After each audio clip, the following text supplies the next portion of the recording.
Good evening, everyone. Hi.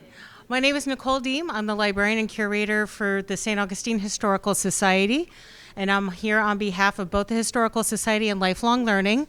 And I'd like to introduce our speaker tonight, Tracy Upchurch. Tracy spent 25 years as a practicing attorney, served as a former Florida state representative, and twice served as mayor of the city of St. Augustine. Professor Upchurch possesses impressive practical knowledge and experience in the law that he actively uses in his classes, which include constitutional law, legal history, and supervising the law program's capstone senior seminar in the law. Upchurch also holds an MA in American History from the University of North Florida and teaches American history courses at Flagler. The Upchurch family has long served the St. Augustine community in civic positions and are highly respected in the city. Please welcome Tracy Upchurch.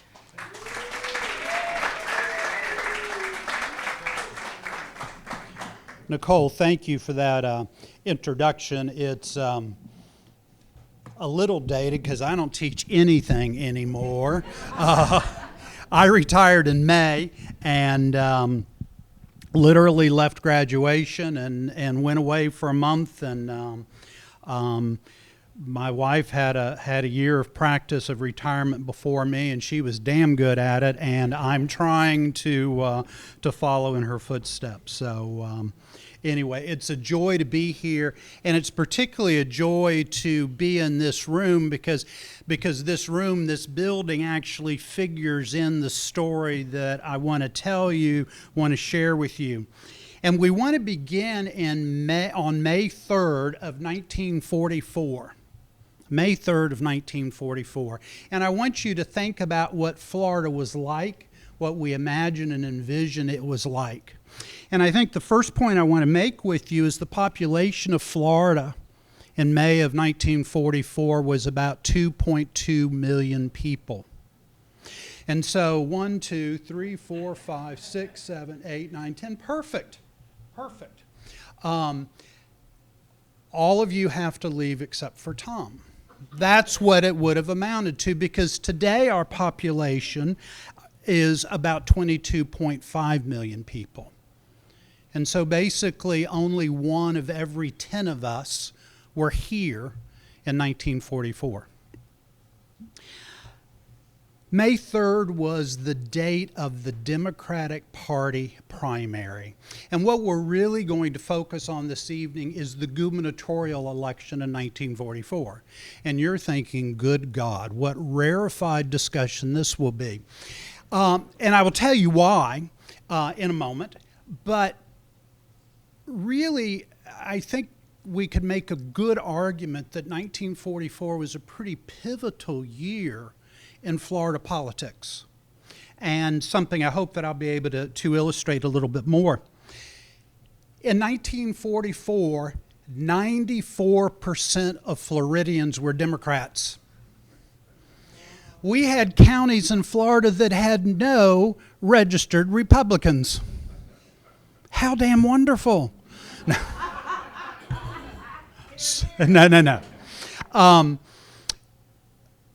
The Republican Party in Florida was essentially non-existent.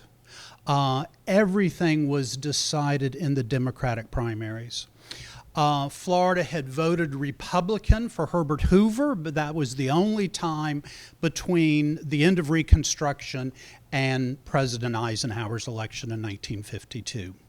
And so once you won the Democratic primary, you were tantamount to being elected. They still had a general election in November, just as we do today, but it was largely a formality. The Democratic primary is all white. Blacks are not voting in the Democratic primary. That will change, and it changes because of a Supreme Court ruling. Texas, like all other southern states, had basically argued the Democratic Party is a private club and we can include or exclude who we choose to do, and therefore blacks, you're not welcome to vote in the Democratic primary. And if the Democratic primary decides the election, then for all practical purposes, the black community is disenfranchised. The Supreme Court said, nice try, but no. and required Texas and therefore all the other southern states to open their primaries, but that comes with the next election, not the 1944 election. At this period of time, we had runoff elections. So you would run in the primary and somebody had to get 50% plus one vote. And if not, 3 or 4 weeks later, there would be a second election between the two top vote getters. And so creates an entirely different dynamic. We still have a little bit of that in some of our elections, but largely in our statewide, our legislative elections, that's been abolished. The next thing I want you to remember is that World War II is still going on. In May of 1944, we have not invaded Europe, we've not been to the Normandy beaches yet. Allied troops are certainly fighting up the boot of Italy. Allied troops, American men and women are fighting in Southeast Asia across the Pacific Rim. But the war's still going on. This is a political issue, and the political issue is what will we do with these returning men and women when they come back to Florida? How do we welcome them? How do we educate them? How do we reincorporate them into the life, the economy? This is an odd idea. Wars can be good for the economy. Wars can be good for the economy. And World War II was a boost to the economy in Florida. Understand, Florida, like the rest of the nation, the rest of the Western world, has gone through the Great Depression of the 30s, but we also had the land boom collapse in the 1920s. And so now the federal government is spending money in Florida, building military bases left and right. Perhaps our best example is Camp Blanding. A military base that, of course, now is a National Guard training facility. But there were buses that ran daily, regularly, from Camp Blanding to St. Augustine, bringing young men for rest and relaxation on the sunny beaches of St. Augustine. Well, they had to eat, and they had to drink Coca-Colas and beer and all sorts of other things. And so it's a little boomlet for the local economy. And so Florida is feeling the effects of the war, but I think also distracted by the war, as all Americans are. And so this election occurs within the context of these events. There are historians that argue that 1935 was a turning point for Florida. Now, I can't explain to you why 1935, but there's a recognition that after the war ends, after young men have been here who have met local girls, who love the weather, who stay in Florida, who see opportunity, who like the weather, that our population, our economy, these things really begin to shift into a higher gear. Okay, why on earth are we talking about this? We're talking about this because my grandfather, Frank Upchurch Sr., ran for governor in 1944. He came in 4th out of 6, and friends and neighbors, he was a distant 4th. There were 3 that were neck and neck, and there was a big gap, and there were 3 that were bringing up the pack, and thankfully he led the backpack. And so I've always known about this election, and as an older teenager, I was intrigued by it because I was always interested in history and always interested in politics. And we would talk about it, and I wrote a paper in college for a Southern history class that I took about this election. And so I had the benefit of some of his thinking. He also left diaries. I discovered these diaries in his desk after he died in 1986. He says early in the diary that these are not to be publicly read for 50 years. They're still a little toxic. I'm not sure that 50 years that they will quite have met their half-life. He is brutally honest. I've read them through one time, and I've started again in preparation for this conversation with you. And he's quite candid. And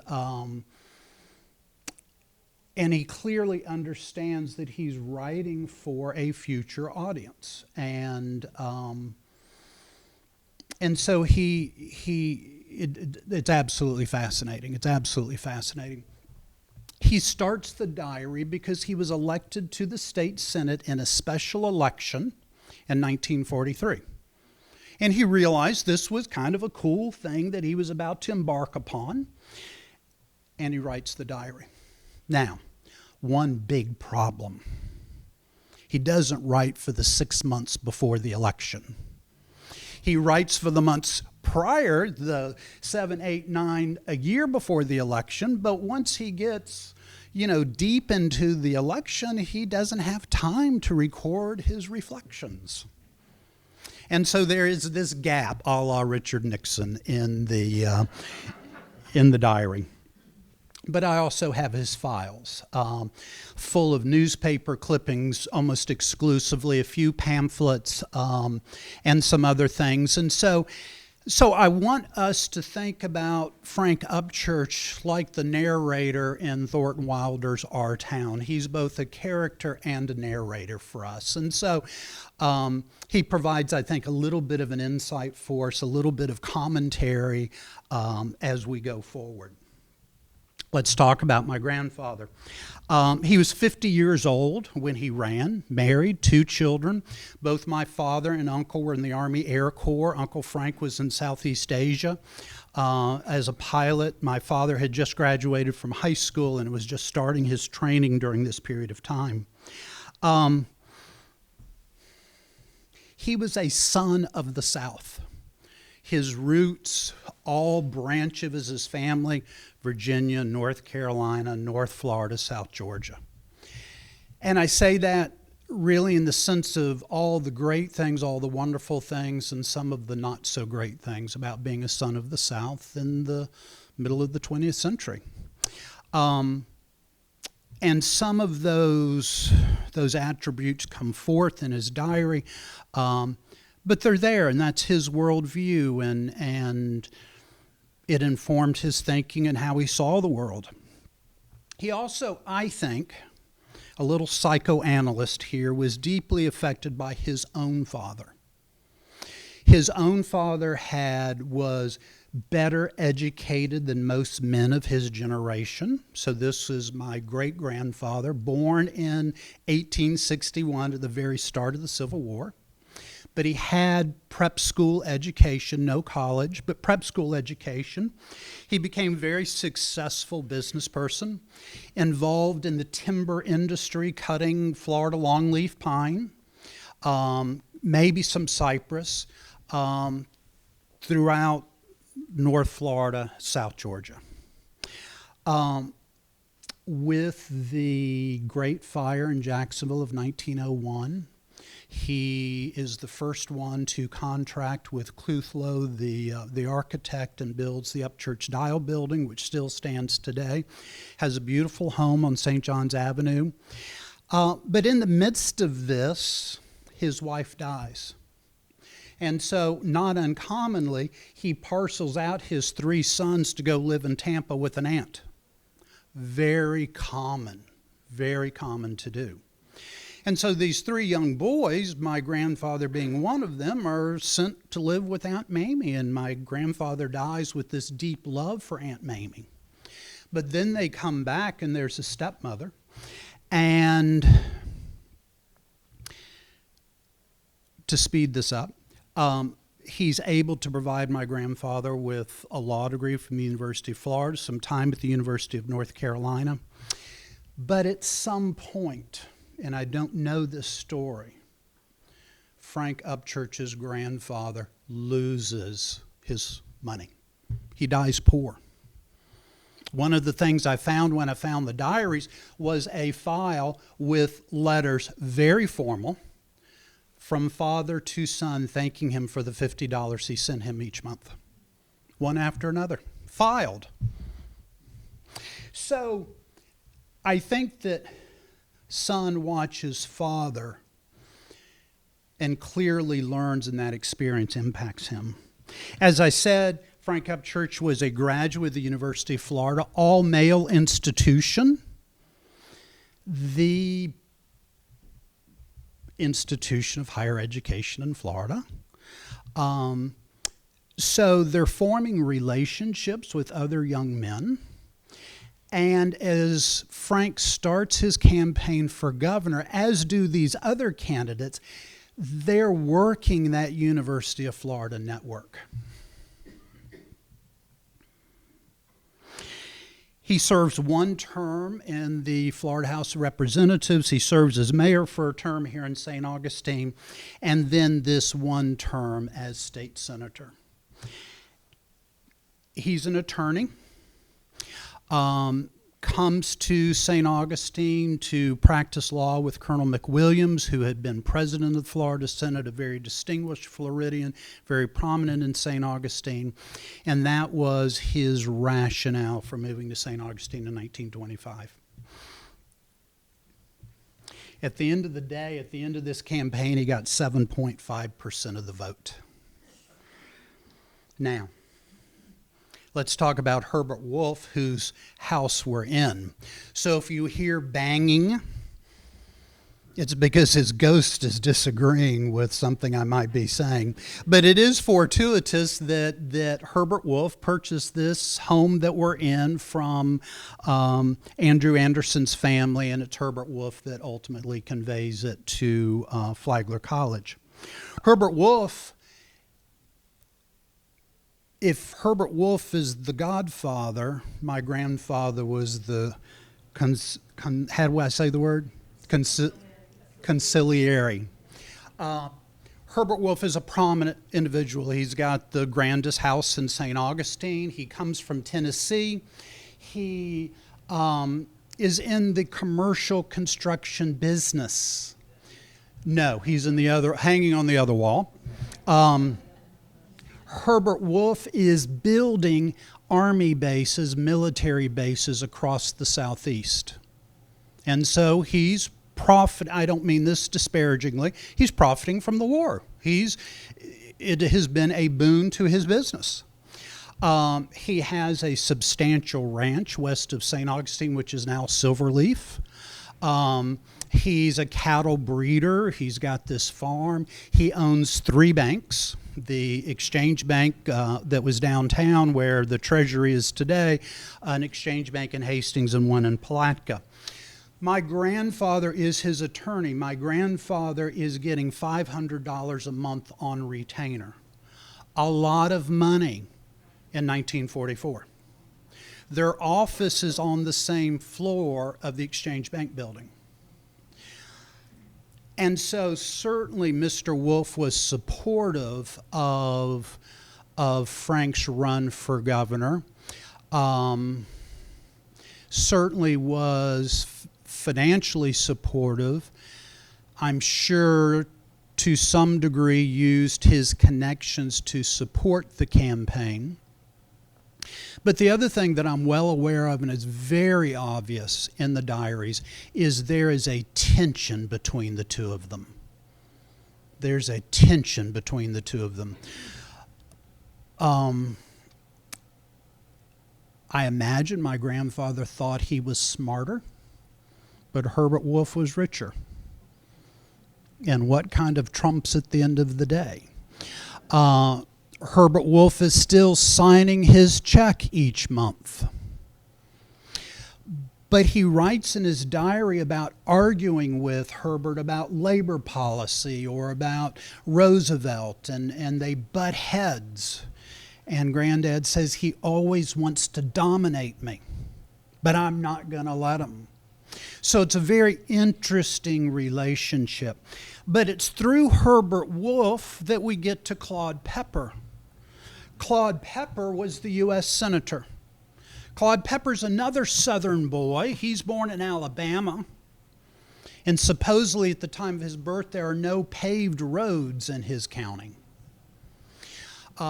He makes some of his first money as a boy delivering speeches in front of the local post office. I guess instead of playing, Peter, Paul, and Mary tunes, he's orating. Herbert Wolf is smart. He's talented. He goes to the University of Alabama. He becomes a lawyer. He moves to Florida, runs for the legislature, is elected, gets defeated after one term, goes to Tallahassee, becomes a Tallahassee lawyer, and sees an opportunity in 1936 to run for the U.S. Senate, and he wins. And he's very successful. He loves the New Deal. He loves Roosevelt.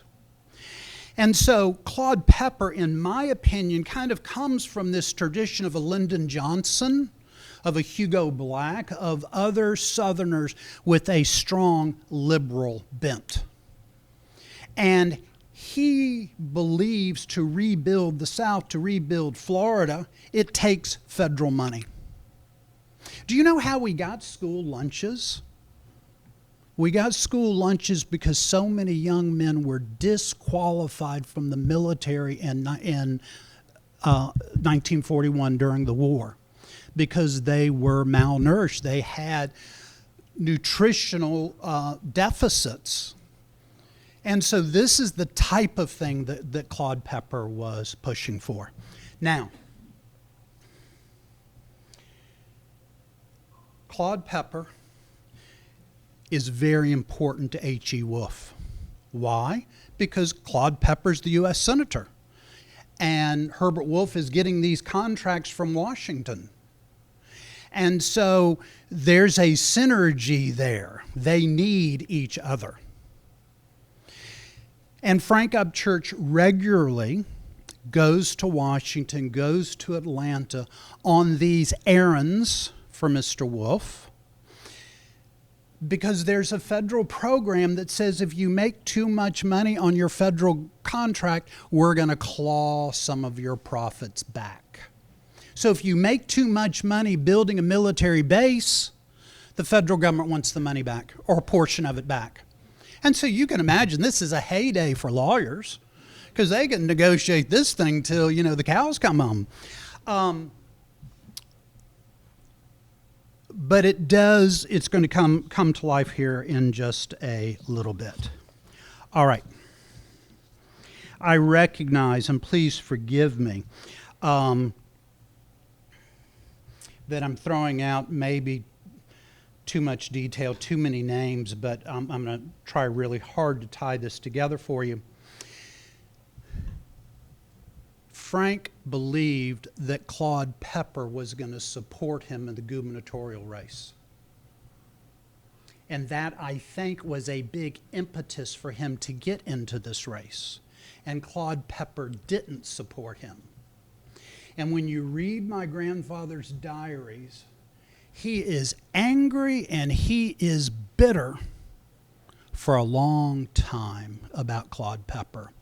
But at the end of these diaries, 1950s, middle of 1950s, he actually starts praying for Claude Pepper.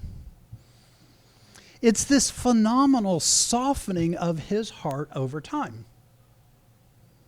Now, I pose the question to you, did Claude Pepper really say, Frank, I'll support you when you run for governor? We're going to talk about that in just a minute. All right.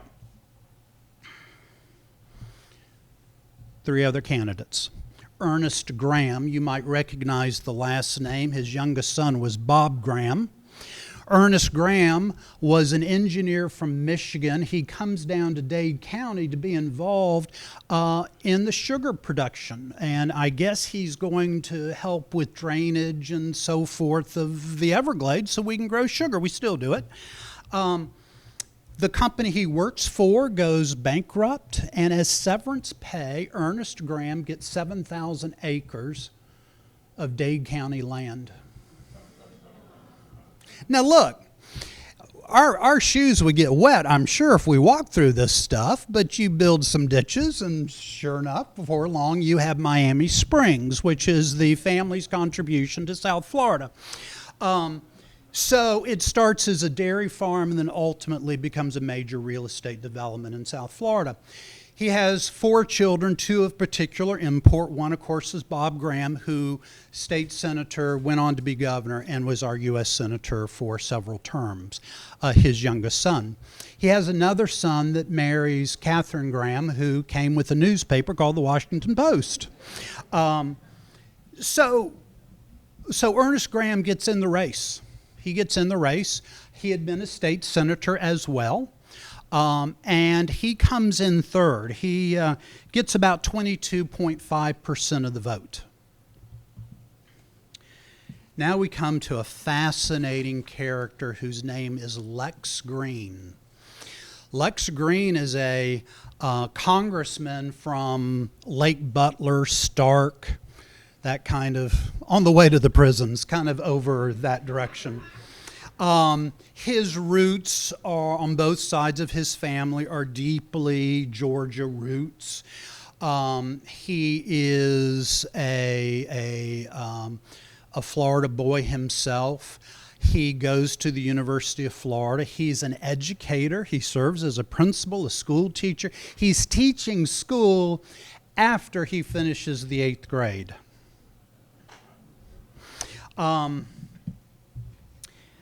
Lex Green gets elected to Congress, and he absolutely loves it. Serves 19 terms. Prior to that, he had worked as an employee, as a clerk in the Florida House of Representatives.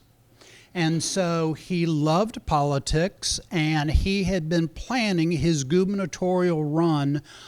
He's quite candid. For a long time, he wanted to be governor. Nothing wrong with that. That was his ambition. He wore bow ties. Nothing wrong with that. That's stylish.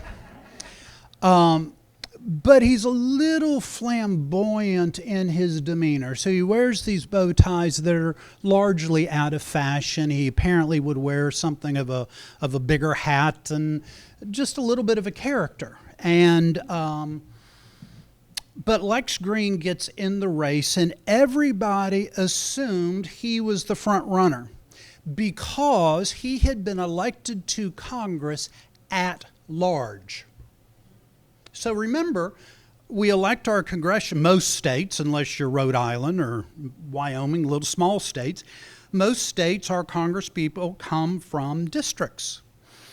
There was some quirk, I'm sure, because of reapportionment in 1940, because of the war, that they created a district that was statewide. And so he had run statewide and won overwhelmingly. And so he had set himself up beautifully to be governor. He claims he had an organization in every county in the state, that he had just like the state parties do, he had a man and a woman, and he had people in every precinct, so he claims. Now, how do we know this? We know this because Dr. Sam Proctor at the University of Florida did his oral history, I believe in 1970. And so he tells these stories, they're there. Lex Green comes very, very close to winning the first primary. There's about a 1 percentage point difference, he's second, between himself and Millard Fillmore Caldwell, who won the first primary and ultimately won the position. Millard Fillmore Caldwell, also a Southern boy, moves to a lovely little place called Milton, Florida. He is perhaps the most famous resident. The second most famous resident of Milton is my wife. She was born in Milton as well.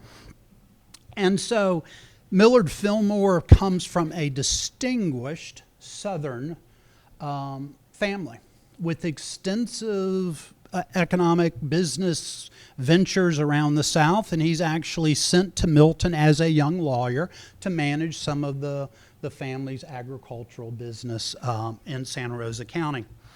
6'3", strong personality, does not suffer fools lightly.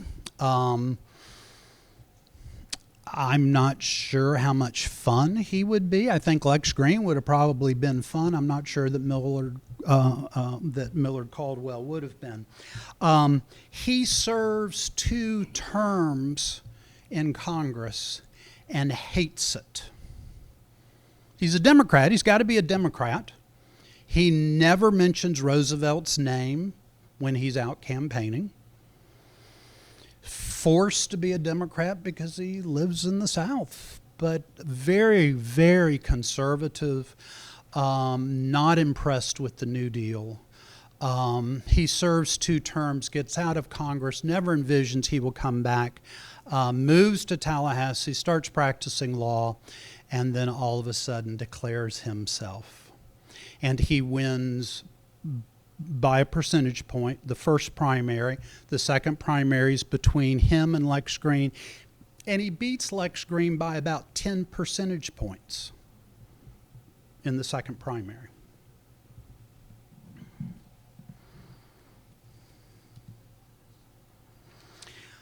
Okay. By design, at this period of time, Florida's governor was intended to be a weak political position. This was a result of bitterness over Reconstruction. And so when Florida creates a new constitution in 1886, I believe, intentionally the governor is a weak governor. By that I mean serves 1 term, can't run for re-election. Very few political appointments. So we have all of these cabinet officers that run independently. The agricultural commissioner, the attorney general, all of these people, the superintendent of education, the secretary of state, they're all running independently. They're not appointees of the governor.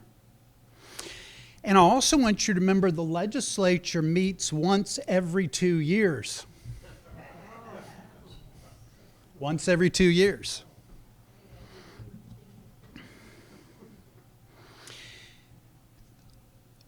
Of course, there's no television. So if we're thinking now about how you run a campaign in 1944. So you don't have a lot of patronage. So we take that off the table. And then there's no television. Radio's important. Newspapers are very important.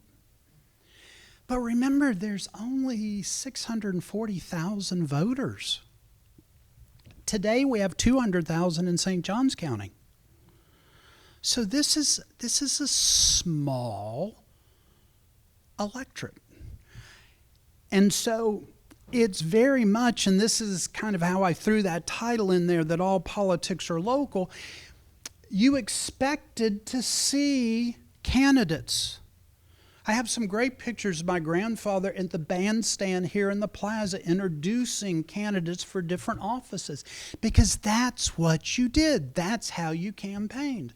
And so when he starts this campaign, he gets in the cart, he goes, and he introduces himself to the sheriff and to people whose name he's heard, or his old buddies from the University of Florida. And it's a walking around, introducing yourself, and moving on to the next community. Now, all of these candidates got this idea that you had to visit every county in the state. So they're going to Hendry County, wherever the heck that is, and they're going to Collier County and all of these little counties, and they brag about it because it is not unlike Lawton Childs, who walked, not unlike Bob Graham, who worked jobs. It was a gimmick, sure, but it was a pretty effective gimmick. And it conveys this willingness to go out and meet voters, and all of you are important to me. And so Frank Upchurch does this, and he's going to all these little places and meeting people, introducing himself. And then what happens is you start running an ad in the local newspaper. Lex Green will be in Gilchrist County on Saturday. He'll be in Trenton at noon, and whatever other towns are in Gilchrist County. This is a little a paragraph from another statewide election in 1944, not the one we're discussing. It says each morning this campaign aide would be appraised by Judge Edmonds, he's the candidate, or an aide of the stops planned for that day. So he would get his marching orders. We're going to Volusia County. He would then go to each community where Edmonds was to appear, drive through the streets playing music, and announce by loudspeaker, think the ice cream truck, that the candidate would be arriving later in the day. Edmonds spoke from the steps of the courthouse or other public buildings, street corners, or wherever he could draw a crowd. Sometimes only a handful of people would turn out, and perhaps as many as 1,000 people in larger towns. Edmonds tried to make appearances in 3 to 5 places daily. That's how you did it. Radio's important. Newspapers in this face-to-face meeting voters on this very granular level.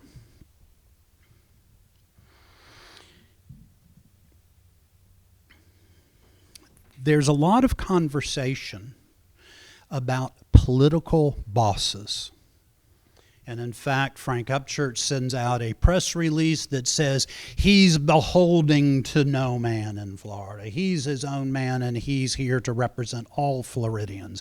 He doesn't belong to a clique or to a gang. He's his own man.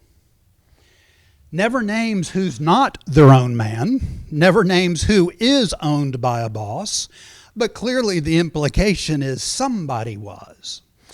And there's two things I can't answer for you well. Number one is, who are these alleged culprits? There's some conversation that Caldwell was supported, encouraged by these political power centers around the state to run. I also don't know how a boss controls people. So when we think about Tammany Hall in New York, the most famous political organization, they have money, they have patronage. Get you a job, we'll get you a turkey, and we'll find you a place to stay. Presumably the Daily Machine in Chicago had the ability to do the same sort of thing. We'll get your son on with the police force or the fire. Florida governors can't do that. I don't know. I'm sure there's theories. I'm sure there's a lot for me to learn on this issue. But there is this conversation about political bosses. Let me go back and say one thing. It is 834 miles from Pensacola to Key West. 834 miles. It is the same distance between Pensacola and Peoria, Illinois. It's a long darn way. And think about the state. Pensacola, Tallahassee, Jacksonville, Miami, Tampa, to a lesser degree Orlando, because Orlando is not Orlando yet. And so they're different media markets. We don't know each other as well because they're kind of gravitating inward. And so that makes it's still a challenge today. It's still a challenge today to campaign in Florida for exactly these same reasons. What were the issues in the race? Labor was a big issue. Labor unions were just about to be in their golden years of the 1950s. And so they are becoming common and powerful and popular and important throughout the nation, but certainly in Florida as well. And the question in Florida is, will we have a closed shop or not? A closed shop means you have to work, you have to be in the union to be an electrician, a plumber, a fireman. Or will we be a right-to-work state where anybody, regardless if you're in the union or not, can work? Florida has a constitutional amendment on the ballot. Frank Upchurch consistently expresses a deep appreciation for labor, which is interesting. I think it comes because of the presence of the Florida East Coast Railroad in St. Augustine. They had unionized brotherhoods of this and that and so forth. And so there would have been a union presence in St. Augustine because of the presence of the FEC, which, as you know, used to be headquartered in St. Augustine until relatively recently. And so he's sympathetic. As a senator, he proposes an amendment to this proposed constitutional resolution that ensures the right of collective bargaining. So the union can bargain for you whether you are a member or not, and the union can bargain with the employer, which is what we have in Florida today. So our school teachers, whether you're a member of the union or not, the teachers' union collectively bargains for you. Lots of other examples. Big issue during this race. Bureaucracy is a big issue. So think about this. Florida businessmen like Herbert Wolf have struggled with all the ABC agencies of the New Deal, where you're being regulated as to how many shrimp you can harvest and put on the market and how many acres of wheat you can grow. And so the federal government is deeply involved in the economic life of the country. And then we roll into World War II, where we have food rationing, tire rationing, gas rationing, other types of involvement with government. And so everyone's against bureaucracy. Sound familiar? I mean, it's still a part of our political discourse, red tape. But I think that this impatience comes out of the experience of the Depression and the wartime restrictions. And as I mentioned to you earlier, Frank was intimately involved in negotiating these deals for Mr. Wolf in these complicated administrative discussions about who pays for what and how much money you get. But these Southerners also see it as a creeping hand of the federal government. They see it as a deterioration of states' autonomy, of states' rights. And so that fits into this Southern mindset of an encroaching federal government. Everybody from Claude Pepper on the most left to whoever's the most conservative decries the fact that blacks are going to vote in the Democratic primary. There's no reason in 1944 politically to be supportive of that. Blacks can't vote in this election. So there's no political gain to getting out ahead of that issue. Again, changes. But there's unanimity that it's seen again as encroachment on a state's prerogative, the party's prerogative. My wife and I were laughing. She was flipping through some of the files this afternoon, and she says this all sounds very familiar. One of the big issues in 1944 was teacher salaries. And of course, those of you that have already voted, we have a local referendum about teacher salary on our ballot today. When I did this paper back in college, the only issue I saw then that we had solved was keeping cows off the highways. Big issue. If you have free range, open range, you think hitting a deer is something, you hit a cow. We solved that. But all these other things, education, efficiency in government, supporting these returning veterans, even how to promote Florida as a destination, were all issues then and in one form or another continue to be issues for us today. In my grandfather's diary, he says that he spent $60,000 on this race. In today's dollars, that would be about $1.1 million. Friends and neighbors, I don't know. But I think we had 2 candidates for state senate that probably spent $1 million in this district, this election. I don't know, but I'm willing to bet your bourbon on it.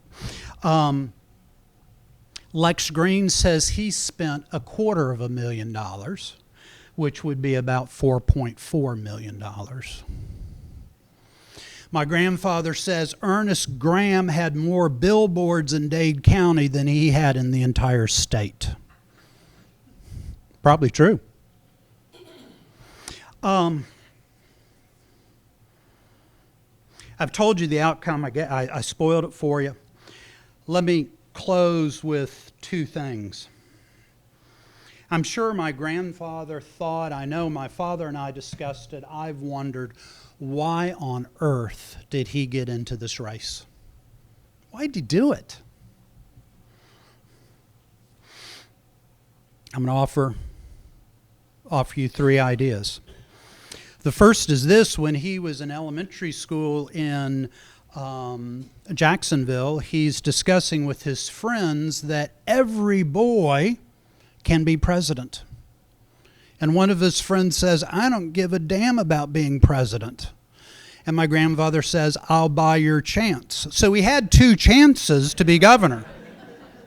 He wrote this in his diary. He names the boy that he bought it from in case he tried to renege. He wanted to be governor. He wanted to be governor. I wanted to be quarterback for the University of Florida. It didn't work out. So I think part of it is just sheer ambition, desire, an idea that maybe I can be. And again, he's got 2 chances. When I read his diary about his first and only term in the state senate, he comes across a little cocky. He's confident. He's going to tell the governor this, that, and so forth.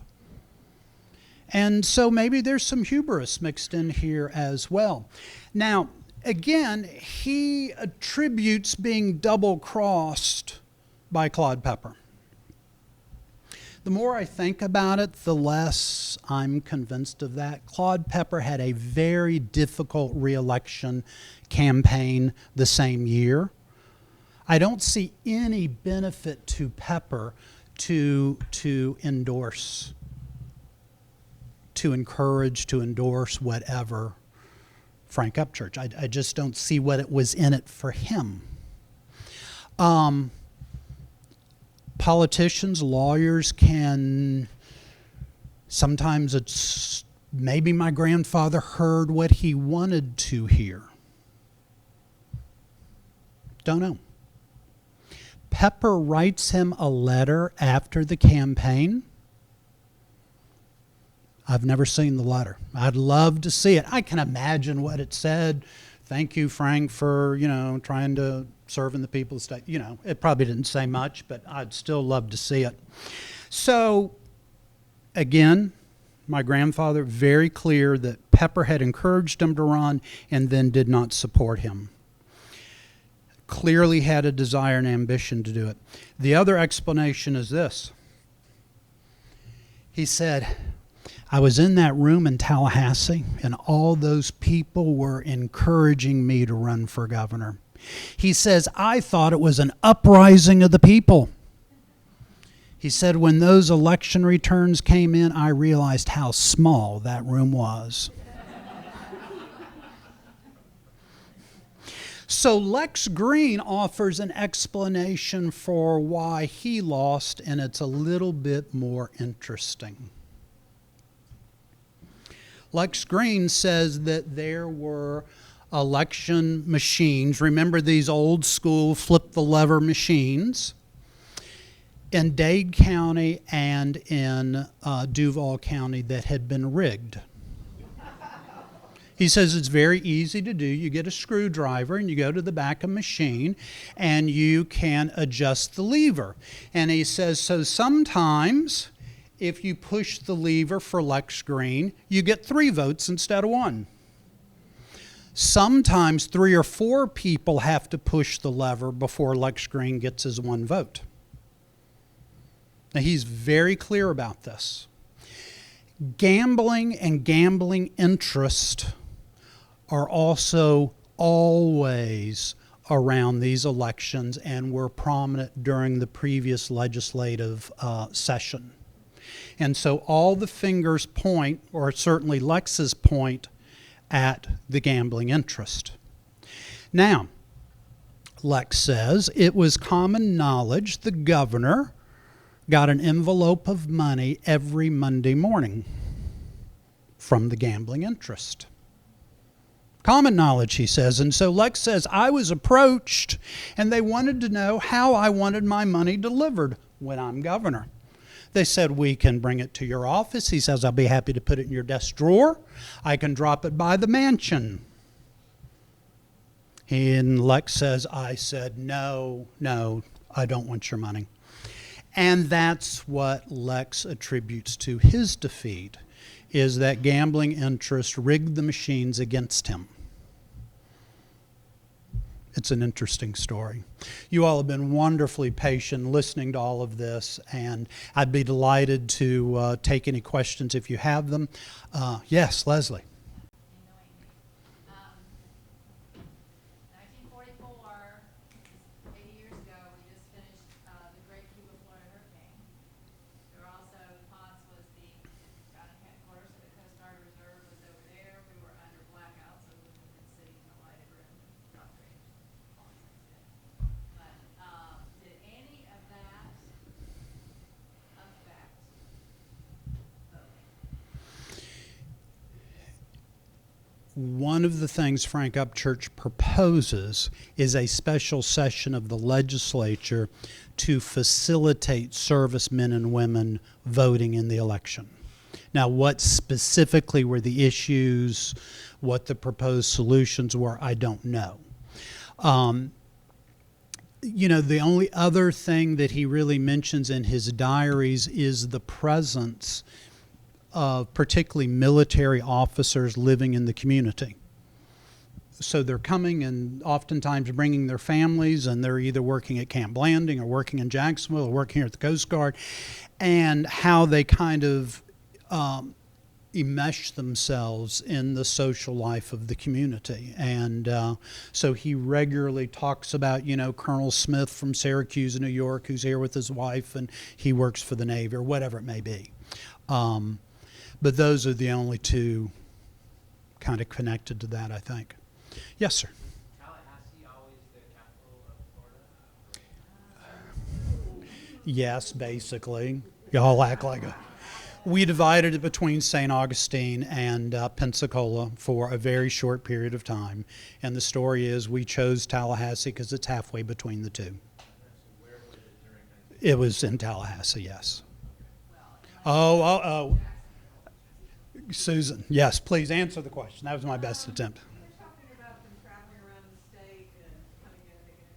Did they tend to do that individually, or would there be several of them at one time, almost like a debate? Great question. Millard Caldwell proposes that they basically, all 6 get together, save their gas rationing coupons, and travel together. And Frank Upchurch says, hell yeah, I'm in. And nobody else said anything. So yes, they are absolutely going on their own. And remember, we have U.S. Senate candidates that are doing the same thing, and these other statewide offices that are trying to do the same thing.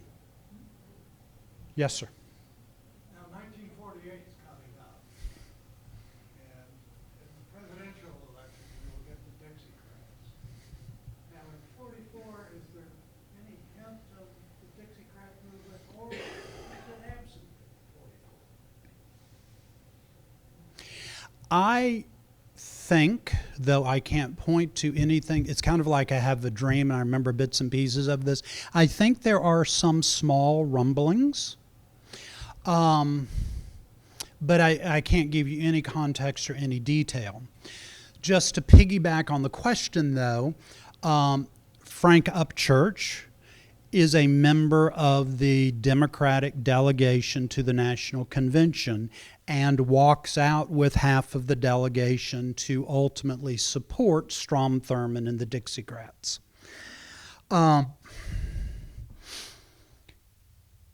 And so we see that, certainly we see that as a pretty strongly segregationist, reactionary response. I never talked to him about that. And so that presents more questions for me than not. But he is personally involved in some of that. Of course, it doesn't make much headway here in Florida, although it does in other southern states. And of course, the walkout is all about integrating the military under President Truman. Yes? Tracy, I don't know if you're aware of it, but the Historical Society has about a 2-hour oral history tape recorded that you can access from your computer if you're a member of the society. It hasn't been transcribed, or at least the last time I checked hasn't. But if you think your grandfather had colorful language in his diaries, you should hear it from his voice. What he thought about Merle Pope. I will not repeat in this room.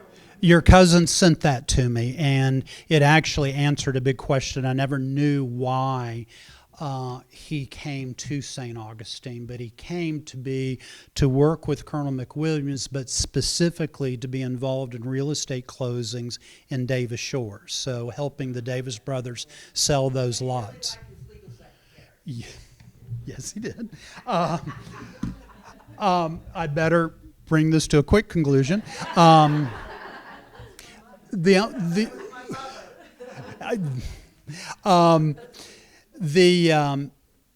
me just say one really sweet thing that comes out in his diary. My uncle Frank has been in a pretty horrific airplane crash in Kansas City. Training, I don't know the details, but he's in the hospital a long time. And of course, his parents are here in St. Augustine, and so there's lots of concern expressed in the diary. But your parents go and visit him in the hospital. I guess they were stationed somewhere in the Midwest. I don't know. But they went and visited him in the hospital, and my grandfather also calls upon the local Presbyterian minister to go to the hospital and check on his son. And the Presbyterian minister dutifully writes back and sends this letter that he's doing okay. So, yeah, good stuff. Y'all have been a wonderful audience, and I appreciate you all listening so much. Thank you.